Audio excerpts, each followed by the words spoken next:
नमस्ते दोस्तों, स्वागत है आप सभी का आपके अपने channel Be Real Be Simple में एक बार फिर से। कैसे हैं आप सब? उम्मीद करती हूँ कि आप सब खुश होंगे, स्वस्थ होंगे। अभी सब लोग बिजी होंगे दिवाली की क्लीनिंग में और शॉपिंग में। तो अभी मैंने दिवाली की क्लीनिंग तो शुरू नहीं की है, लेकिन इस वीडियो में आपको मिलेगा थोड़ा बहुत कुछ ऑर्गेनाइजेशन, साथ ही मीशो की एक शॉपिंग का रिव्यू और मेरा एक रूटीन रिलैक्स डे। तो चलिए आज की वीडियो शुरू करते हैं मीशो से की गई एक शॉपिंग से। मैंने अपने लिए मीशो से एक ब्लाउज़ मंगवाया था जो कि स्ट्रेचेबल ब्लाउज़ है। डबल एक्सेल साइज़ में मैंने ये मंगवाया था और ये सिर्फ 320 रुपये का ब्लाउज़ है। बहुत ही अच्छा है, लेकिन मैंने इसको रिटर्न कर दिया। अब रिटर्न क्यों किया, आप इसके रीज़न आगे वीडियो में जानेंगे। सबसे पहले देखते हैं इस पर जो कढ़ाई की गई है। गोल्डन कलर की कढ़ाई है और गोल्डन भी बड़ा ही सटल सा, ऐसा बिल्कुल वो चुभता हुआ गोल्डन नहीं है, बहुत ही सटल सा कलर है। साथ ही अंदर की तरफ से भी बिल्कुल नीट एंड क्लीन ये कढ़ाई है। ये नहीं कि कहीं से धागे निकल रहे हैं। जितनी साफ़ सुथरी कढ़ाई बाहर से है उतनी ही अंदर से भी साफ़ सुथरी है और बहुत ही ज़्यादा स्ट्रेचेबल है। ये देखिए कितना स्ट्रेच इसके अंदर है। मैंने डबल एक्सेल साइज अपने लिए मंगवाया था और मुझे उम्मीद नहीं थी कि डबल एक्सेल शायद मुझे फिट आएगा, लेकिन बहुत ही अच्छी तरीके से फिट आया। गला भी इसका प्रॉपर तरीके से बना हुआ है, ना ज़्यादा डीप है ना बहुत ही छोटा है। एम्ब्रॉयडरी जैसे मैंने कहा टू द पॉइंट है, मतलब मुझे देखते ही पसंद आ गई थी। बहुत ही सुंदर है, बहुत ही सफाई से की गई है पूरी ही ब्लाउज पे। आगे की तरह इस तरह से इस पे प्रिंसेस कट ये कहना चाहिए फिटिंग है, जो आपकी बॉडी पे बहुत ही अच्छी तरह से फ्लॉन्ट करती है। लेकिन इसका सबसे माइनस पॉइंट मुझे लगा इसका ये कपड़ा। सुपर स्ट्रेचेबल होने के बावजूद भी ये कपड़ा मुझे चुभ रहा था। इसकी कढ़ाई नहीं चुभ रही थी, एक्चुअली ये कपड़ा चुभ रहा था, तो इसीलिए मैंने इसको वापस कर दिया।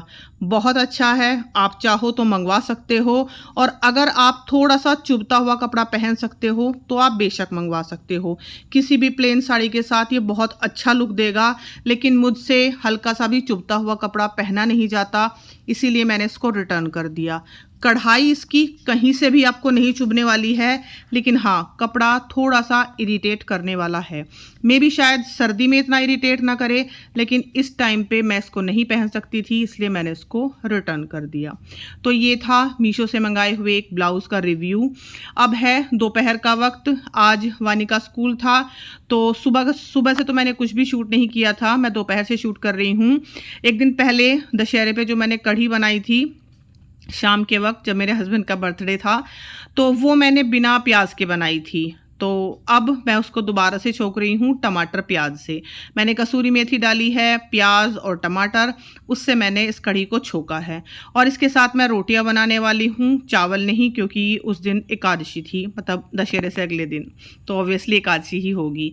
साथ ही आपने कुकर देखा जिसमें कि मैंने आलू उबलने के लिए रखे हुए हैं, क्योंकि आज शाम को बनने वाले हैं आलू के पराठे।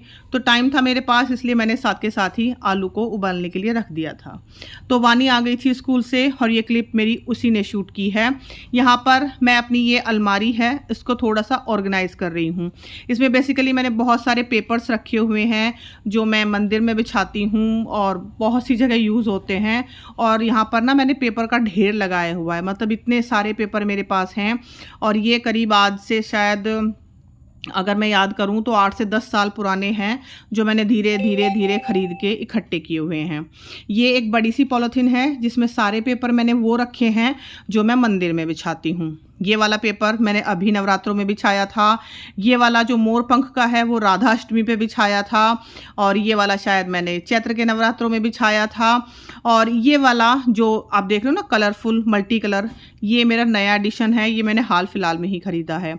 तो मेरी बेटी मुझसे बहुत बार पूछती है कि मम्मी आप इतने पेपर्स क्यों ख़रीदती हो। मुझे खुद नहीं पता, मैं सच बताऊं, मुझे बड़ा ऑब्सेशन है इन पेपर्स को ख़रीदने का। और अभी भी अगर मुझे कोई अच्छा सा पेपर कहीं दिखेगा ना तो मैं उसको भी ख़रीद लाऊंगी।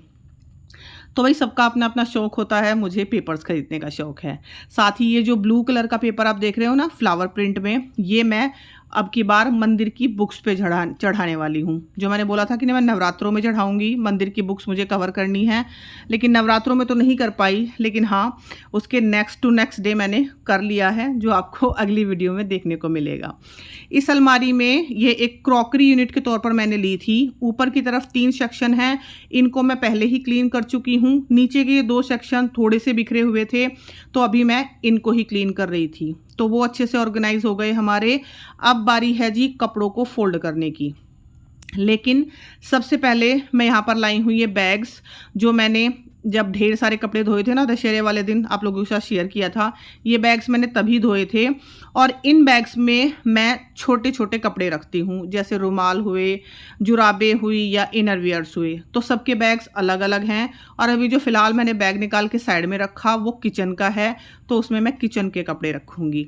अब यहाँ पर वानी भी मेरी हेल्प करवा रही है, और ये सारे ही बैग्स काफ़ी पुराने हैं, करीब 13 साल पुराने। इनके जब भी मैं इनको धोती हूँ ना, तो इनके जो ज़िपर हैं उनको बंद करके धोती हूँ, और सुखाते वक्त उनको फिर खोल के सुखा देती हूँ।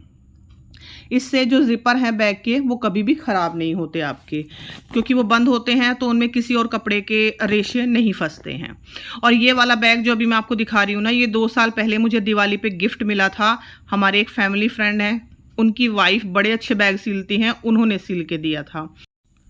और उस बैग को छोड़कर बाकी सारे बैग जो अभी आप स्क्रीन पर देख रहे हो, ये ब्लैक वाला बैग भी, बाकी जो ग्रीन वाला बैग आप साइड में देख रहे हो, ये सारे ही बैग मैंने कहा 13 साल पुराने हैं। ये मेरी ननद ने मुझे सिल के दिए थे, मोनिका ने, तो अभी तक ये हैं। हालांकि बस इसकी जिप खराब हो गई है, जो मैं घर पर ही ठीक कर लेती हूँ, और जब भी ठीक करूँगी आप लोगों के साथ शेयर करूँगी। हालांकि मैंने पहले भी शेयर किया है, लेकिन मेरी वीडियोज़ कुछ लोग देखते नहीं हैं, एक्चुअली कुछ ही लोग देखते हैं, तो इसलिए लोगों को शायद मतलब पता नहीं चल पाता। ये जो ग्रीन वाला बैग है इसमें वानी के कपड़े होते हैं, और ये जो ब्लैक डॉट वाला बैग आपने देखा इसमें सारे मेरे कपड़े होते हैं, इनर्स वगैरह और जुराबे, रुमाल जैसे मैंने बताया। और साथ ही एक ये बैग है जिसमें सारी नई जुराबे, रुमाल या इनर्स जो भी किसी के पास हैं, जो कि एक्स्ट्रा हैं और अभी नए हैं, यूज़ नहीं हुए हैं, उनको मैं इसमें रखती हूँ, ताकि अगर किसी को इमरजेंसी में ज़रूरत पड़े किसी चीज़ की तो वो इसमें से ले सकता है। इसमें जो भी कपड़ा है वो यूज़ किया हुआ नहीं है, बिल्कुल फ्रेश कोरा है। अब सारे बैग्स मैं रख कर देती हूँ अरेंज। और ये जो अलमारी है जिसमें मैं ये सारे बैग्स अरेंज कर रही हूँ, ये करीब शायद 10 साल इस अलमारी को हो चुके हैं बने हुए। ये मेरे भाइयों ने बनाई थी, यही मेरे घर पर ही आकर बनाई थी उन्होंने, लेकिन इसमें आज तक ना दरवाजे नहीं लग पाए। बस ये इस तरह से ही एक रैक के तौर पर बनी हुई है, लेकिन मेरे बड़ी ही काम आती है। इसके अलग अलग सेक्शन में मैं सबके अलग अलग कपड़े रखती हूँ, जैसे एक सेक्शन में मेरे बेटे के, एक सेक्शन में ये सारे बैग होते हैं। सबसे नीचे वाले सेक्शन में आप देख रहे हो, एक तरफ सारी बेडशीट्स वगैरह रखी हुई हैं, बेडशीट्स हैं, तौलिए हैं, और दूसरी तरफ रखी हुई हैं सारी जीन्स जिन पर अभी प्रेस नहीं हुई है, मतलब जिन भी जीन्स पर प्रेस होनी है वो एक साइड रखी जाती हैं। तो इस तरह से ये अलमारी पूरी सॉर्टेड रहती है। और इस पर ये जो लाइनिंग आप देख रहे हो ना बिछी हुई है, ये भी एक्चुअली आटा बैग हैं जिनको मैंने रीयूज़ किया हुआ है उल्टी तरफ से, मतलब जिस तरफ प्रिंट होता है उस तरफ से नहीं, सफ़ेद तरफ से, और धो के अच्छे से इस अलमारी के नाप से ही कट करके मैंने उनको इसमें बिछाया हुआ है। तो अलग से मुझे लाइनिंग खरीदने की भी ज़रूरत नहीं पड़ती। तो अभी थोड़ा सा ही काम निपटा है कपड़ों का, सारा नहीं। जो बाकी कपड़े धुले थे ना, बड़े बड़े कपड़े, उनको वानी फोल्ड कर रही है अंदर वाले कमरे में, लेकिन उसने कहा था कि आप मुझे शूट नहीं करोगे तभी मैं फ़ोल्ड करूँगी कपड़े, तो वो कपड़े फ़ोल्ड कर रही है। और जब वो सारे कपड़े फ़ोल्ड हो जाएंगे तो मैं आपको दिखाऊंगी कितने ही अच्छे तरीके से उसने वो सारे कपड़े फ़ोल्ड किए हैं। अभी फ़िलहाल मैं आ गई हूँ किचन में, और ये वाला बैग मैंने बताया था ना, इसमें मैं अपने किचन के नैपकिन्स रखती हूँ। ये भी मेरी ननद मोनिका ने ही सील के दिया था मुझे। तो एक्चुअली इस वीडियो में आप जितने भी बैग देखने वाले हो, सिर्फ एक बैग को छोड़कर जो हमारे फैमिली फ्रेंड ने दिया था उसको छोड़कर बाकी सारे ही बैग मोनिका के हाथ के सिले हुए हैं। और ये 13 साल पुराने बैग हैं, क्योंकि जब मेरी बेटी होने वाली थी ना, जब मैं प्रेग्नेंट थी, उस टाइम पे उसने ये सारे बैग सिले थे। तो इस बैग को मैं यहाँ पर रखती हूँ जहाँ पर हमारा आरओ लगा हुआ है। ये एक बॉक्स है जिसमें होते हैं मखाने, जिनको हम रात को दूध के साथ खाते हैं। अभी फ़िलहाल नवरात्रि में भी काफ़ी खाए गए हैं। इसके ऊपर जाती है ये मसालेदानी और इसके ऊपर जाता है हमारा ये बैग जिसमें मेरे सारे किचन नैपकिन्स होते हैं और किचन के लगभग सारे ही कपड़े जो मैं यूज़ करती हूँ। आरओ के ऊपर ये जो आप क्रोशिया का कपड़ा ढका हुआ देख रहे हो ना, ये मेरी बहन ने बनाया था और ये करीब 25 साल पुराना है। मेरी शादी से भी 1 साल पहले से उसने बना के दिया था। अभी तक मेरे साथ है, बहुत अच्छे से चल रहा है। आरओ क्लीन है क्योंकि इसकी मैंने सफाई अभी की थी, थोड़े दिन पहले ही, शायद नवरात्रि के दौरान ही। इसी के बराबर में एक ये बास्केट रखी रहती है छोटी सी, जिसमें कि मेरा चॉपर होता है और पीछे कुछ कांच की शीशियाँ हैं छोटी छोटी जो खाली हो गई हैं, लेकिन उनका धुलना भी बाकी है। तो जैसे ही टाइम लगेगा उनको भी मैं धोऊंगी। अब यहाँ पर देखिए कितने सारे कपड़े थे और वानी ने कितने अच्छे तरीके से सलीके से इनको फोल्ड किया है। मैं खुद हैरान रह गई थी देख के, क्योंकि वो मेरे साथ कपड़े फोल्ड करने में मदद तो हमेशा करवाती थी, लेकिन इतनी अच्छी तरीके से कपड़े उसने फोल्ड आज तक नहीं किए, और वो भी बिल्कुल अकेले, बिना मेरी मदद के।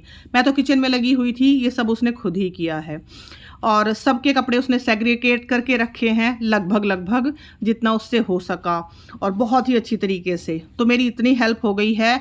अब मुझे ये कपड़े उठा के बस अलमारी में जचाने हैं और कुछ भी नहीं।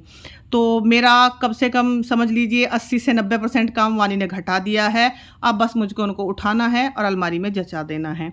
वैसे भी कपड़ों का काम इतना ज़्यादा होता है ना कि जब तक एक कपड़ों का लोट धुल के अच्छे से तह होके अलमारी तक जाता है, इतने में फिर दोबारा से कपड़े धुलने की बारी आ जाती है। तो कपड़ों का काम कभी भी ख़त्म नहीं होने वाला, चाहे त्यौहार हो या नॉर्मल डेज। तो वानी ने इतना अच्छा काम किया, तो इसके इनाम के बदले बनने जा रही है जी वानी की फेवरेट डिश।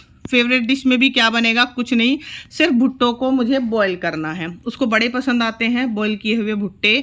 तो इनमें मैंने थोड़ा सा नमक डाला है और बस इनके लेवल तक ही पानी मैंने इनमें भरा है। एक भुट्टे के 2 टुकड़े मैंने कर दिए हैं, और ये भुट्टे उसके पापा लेके आए थे 1 दिन पहले जब उनका बर्थडे था। तो वो कल से ही जिद हो रही थी कभी ने उबाल के दोगी, कभी ने उबाल के दोगी।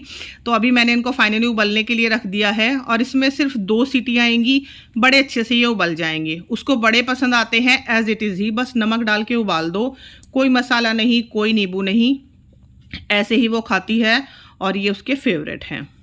अच्छा, यहाँ पर आप देखिए उसने आज अपने सारे क्लचर्स भी क्लीन किए हैं। अगेन शर्त वही थी कि आप शूट नहीं करोगे, लेकिन किया तो वानी ने ही है, तो इसका पूरा क्रेडिट वानी को जाता है। जितने भी क्लचर्स वो यूज़ करती है, इसमें से एक आध मैं भी यूज़ कर लेती हूँ, उनको उसने उसी तरह से क्लीन किया है जैसे मैंने एक व्लॉग पहले आप लोगों को बताया कि मैंने कंघे साफ़ किए थे।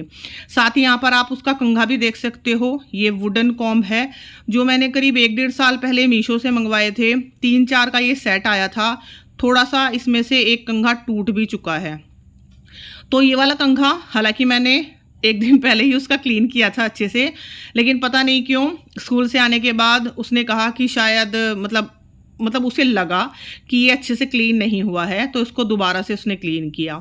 और मैंने उसको सख्त इंस्ट्रक्शन दी थी कि किचन में कहीं भी गंदा नहीं होना चाहिए, पानी नहीं गिरना चाहिए, काउंटर टॉप पे गीला नहीं होना चाहिए। तो इसलिए उसने इन सबको धोने के बाद पहले नीचे एक कपड़ा बिछाया है, जो सिंपल एक टी-शर्ट का कट किया हुआ कपड़ा है जो मैं रसोई में सफाई में इस्तेमाल करती हूँ।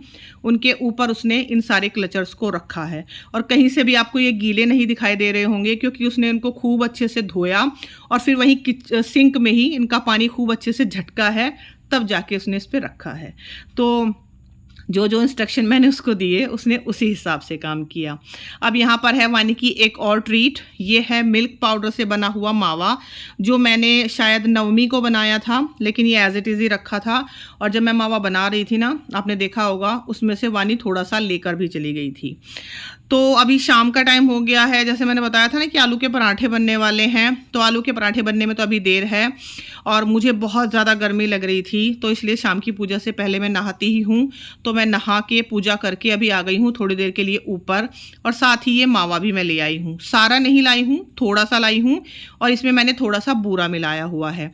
तो यहाँ पर पेड़े बनने जा रहे हैं। जो एग्जैक्ट मैंने राधा अष्टमी के दिन बनाए थे। उसको बहुत पसंद आते हैं ये। उसको क्या है, एक्चुअली मेरे घर में मीठा सभी को पसंद है, खासकर मेरे हस्बैंड को। वो तो मीठे को खाने की तरह खा सकते हैं पेट भर के, लेकिन बाकी दोनों बच्चों को और मुझे मीठा, मैं ये नहीं कहूँगी पसंद नहीं है और ये भी नहीं कहूँगी कि बहुत ज़्यादा पसंद है, लेकिन हाँ अच्छा लगता है कभी कभी खाना। तो इसलिए यही मैं बना रही हूँ और ये 2-3 दिन से ज़्यादा नहीं चलेंगे। अच्छा, मैं इसके ना सिंपल पेड़े बनाना चाह रही थी, लेकिन वानी ने कहा कि नहीं आप इसके मोदक बनाओ। अब भाई मोदक तो मैंने कभी बनाए नहीं हैं, तो मैं उनकी शेप ट्राई ही कर रही थी। और सामने आप देख रहे होंगे लैपटॉप रखा है, ये मेरे हस्बैंड का ही एक पुराना लैपटॉप है जिसमें मैं अपनी वीडियो देख रही हूँ। अपने फ़ोन में तो खैर मैं अपनी वीडियो नहीं देख सकती, लेकिन अपने हस्बैंड के लैपटॉप में कभी कभी मैं अपनी वीडियोज़ देख लेती हूँ जब भी मुझे थोड़ी फुर्सत होती है। तो अभी यही टाइम था कि हाथ मेरे बिज़ी हैं, लेकिन मैंने सोचा कि चलो मैं अपनी वीडियोस ही देख लेती हूँ। तो मुझे तो पर्सनली अपनी वीडियोस बहुत अच्छी लगती हैं, पता नहीं आप लोगों को कैसी लगती हैं। अगर अच्छी लगती हैं तो प्लीज़ चैनल को सब्सक्राइब भी किया कीजिए, और अगर अच्छी नहीं लगती हैं तो आप कमेंट में बता सकते हो। तो ठीक खैर यहाँ पर थोड़ी थोड़ी सी कोशिश करके मैंने मोदक का साइज़, मतलब मोदक का शेप देने की कोशिश की है। हालांकि प्रॉपर मोदक का शेप नहीं है ये, लेकिन फिर भी जैसे मुझसे बन पाए ऐसे मैंने बनाए। लेकिन सारे नहीं बनाए थे मैंने, सिर्फ 4 ही बनाए थे मोदक की शेप में। बाकी तो मैंने अपने वही सिंपल देसी वाला शेप बनाया था, क्योंकि इसको बनाने में बहुत टाइम लग रहा था और फिर मुझे यहाँ से निपट के खाना भी बनाना था, तो बस थोड़ा सा जल्दी ही हो रही थी। और ये सब मैं क्यों बना रही हूँ, क्योंकि वानी की फरमाइश थी। उसने वो मावा बना हुआ देखा था ना, 2 दिन पहले से रखा हुआ था, नवमी के दिन से बना हुआ, कि मुझे मतलब ये पेड़े बना के दे दो। और इसमें सिंपली बस मैंने जो मावा बनाया है ना मिल्क पाउडर से, वो है और बूरा है। आप चाहो तो इसमें गोले का बुरादा होता है जो डेसिकेटेड कोकोनट बोलते हैं, वो भी डाल सकते हो, इलायची का फ्लेवर भी डाल सकते हो, लेकिन मेरे घर में ऐसे ही पसंद किए जाते हैं, मतलब ज़्यादा यही पसंद किए जाते हैं। वैसे मैं एक्सपेरिमेंट करके बनाती रहती हूँ, आप लोगों के साथ शेयर भी करती हूँ, लेकिन पसंद यही किए जाते हैं जिसमें हो सिर्फ मावा और मीठा और कुछ भी नहीं। और ये बन क्यों रहे हैं, क्योंकि आज वानी ने काम ही इतना अच्छा किया। उसने कपड़ों को फोल्ड इतने अच्छे तरीके से किया, फिर साथ ही उसने अपने सारे क्लचर्स धो के रखे। तो ये सारा काम वानी के लिए हो रहा है। तो बस यहाँ पर जैसे मैंने कहा ना कि शुरुआत में बस 2 या 4 ही मैंने मोदक के शेप में बनाए, बाकी तो फिर मैंने अपने वही सिंपल अंदाज में बना दिए थे, क्योंकि मीठा तो मुझे बनाना था, लेकिन भाई मुझे जल्दी भी थी। और यहाँ पर मैं आप लोगों से एक बात ज़रूर शेयर करना चाहूँगी कि अगर आपके बच्चे भी कोई ऐसा काम करते हैं या आपकी हेल्प करवाते हैं और उसके बदले में वो छोटी सी ट्रीट मांगते हैं, तो ज़रूर दे देनी चाहिए। इससे बच्चों का थोड़ा सा, कहते हैं ना कि उत्साह भी बढ़ता है, और साथ ही अगली बार काम करने के लिए उनको थोड़ी रिश्वत भी मिल जाती है। और आप अपने बच्चों के काम को हमेशा सराहिए। और ये देखिए, ये वाला लड्डू मतलब पेड़ा उसने आधा खाया और आधा मुझको पकड़ा दिया कि अब उससे खाया नहीं जा रहा। अब यहाँ पर हैं हमारे सारे पेड़े, या लड्डू कहूँ मैं इनको, क्योंकि शेप तो लड्डू वाली ही आ गई है। मैं जब बेसन के लड्डू बनाती हूँ ना, तो उनकी शेप भी मुझसे ऐसी ही बनती है। गोल वाले बेसन के लड्डू तो शायद मुझसे कभी बनते ही नहीं हैं। और ये जो मोदक की शेप में थे ना, ये टोटल 4 बने थे, जिसमें से 1 वानी और 1 उसके पापा खा चुके हैं। ये 2 बचे हैं, ये दोनों वानी ही खाएगी। बाकी की शेप आप देख ही सकते हो, वही फेमस मेरी बेसन के लड्डू वाली शेप है। मैं हाथ से बनाती हूँ ना, और बस ये यही वाली शेप आ जाती है। और मैं हमेशा एक ही हाथ से बनाती हूँ, वो दोनों हाथ से लड्डू बनाने वाला प्रोसेस मुझसे होता नहीं है एक्चुअली, क्योंकि मुझे अपना एक हाथ फ्री चाहिए होता है। तो चलिए यहीं पर मैं अपनी इस वीडियो का एंड करती हूँ। कैसी लगी आप लोगों को मेरी ये वीडियो, जिसमें मैंने ढेर सारी बातें की आप लोगों के साथ। अगर वीडियो किसी भी पॉइंट पर पसंद आई हो तो प्लीज़ मेरे चैनल को सब्सक्राइब ज़रूर कीजिएगा। Thank you so much for watching. मेरी वीडियोस को अपना टाइम देने के लिए आप लोगों का बहुत बहुत धन्यवाद। चलती हूँ, दोबारा मिलूँगी एक नई वीडियो के साथ। तब तक अपना ढेर सारा ध्यान रखिएगा आप लोग।